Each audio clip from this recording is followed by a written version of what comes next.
Hi, I'm Steve Spencer from SMB Capital, and today I'm going to talk to you a little bit about how we trade in the market when volatility picks up. For short-term traders, it's real fun when volatility increases. For the average investor, not so much. What we're looking at right now is a chart of one way for you to get a sense of if volatility is expanding and to go into that mode of trading the market overall, and we'll get to that in a second. But looking at this VXX chart, you can kind of see in that circled area, the ranges started to expand, and then that's when we got our short-term momentum trading caps on, and then you can kind of see that when that VXX broke out of that circle area to the upside, that's when the market overall started to behave quite violently.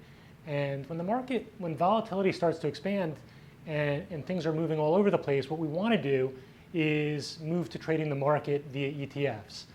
The most basic, widely held ETF that we can look at is the SPY. That's an ETF that measures the movement of the S&P 500. And what I'm showing you right here is a chart of the two most volatile days of the year, last Wednesday and Thursday, when the range really expanded. And during that two-day period, actually, what you're seeing is the SPY moved, from an intraday perspective, about 13%. And what we're trying to do as short-term traders is to try to capture as much of that as possible. And another reason why we're focused on trading the SPYs is very liquid and we can control our risk. We move away from individual names, not as much, because the liquidity might not be there, and we can't control our risk as well. And so looking at this two-day chart on the SPY, you can see that last Wednesday, there was a pretty violent downtrend when we took out the morning low that went all the way down into 182.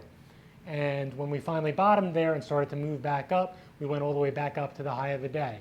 And so all I'm trying to do when I'm trading the SPY in these situations is look for very well-defined technical setups. In the case of the SPY, it was through all the most recent support levels, and there really were no, the next major support areas were actually below the intraday levels that were established.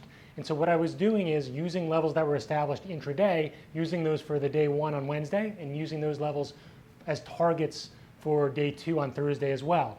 And so first thing we did was on Wednesday, we gapped down. You can see that kind of the close from the prior day was up around 188 or so. We gapped down quite a bit. So as short-term traders, whenever we have a large gap down, we always look for the bounce. And we get out of our positions after we see a nice 3-point bounce on the SPY. And the next trade we look for is if it can take out the morning low, we'll look for a short trade as well. And I was actually targeting 182 once we got below 184, just simply looking at the type of volatility we're seeing. The SPYs was moving in 2-point increments, and we actually got our bottom at 182. And once it stabilized and started to consolidate and move higher, then I just used the breakdown price for a target. Once we got inside above that lower blue line, then I used the morning high as our next target. We came in the next day and we gapped lower. So the next thing we're looking for at this point is, can the market make a higher low?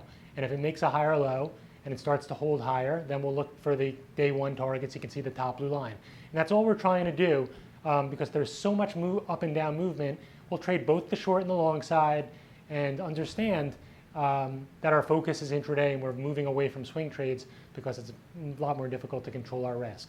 I also wanted to quickly show you the Wednesday and Thursday charts for the VXX. When the market is trying to bottom as well, when it was putting in that 182 bottom, we're also looking at volatility to put in a high.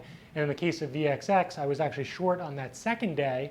And what I'm looking for it to do is hold below the high from the first day and capture the trend back down to $40, kind of where it supported on Wednesday in the morning.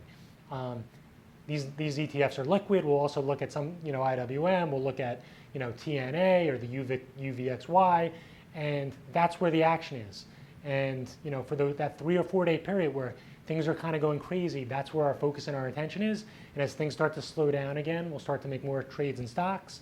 And as the volatility expands again, which it most likely will at some point in the near future, we'll be focused in on our ETF market trades. Hopefully this was helpful for you.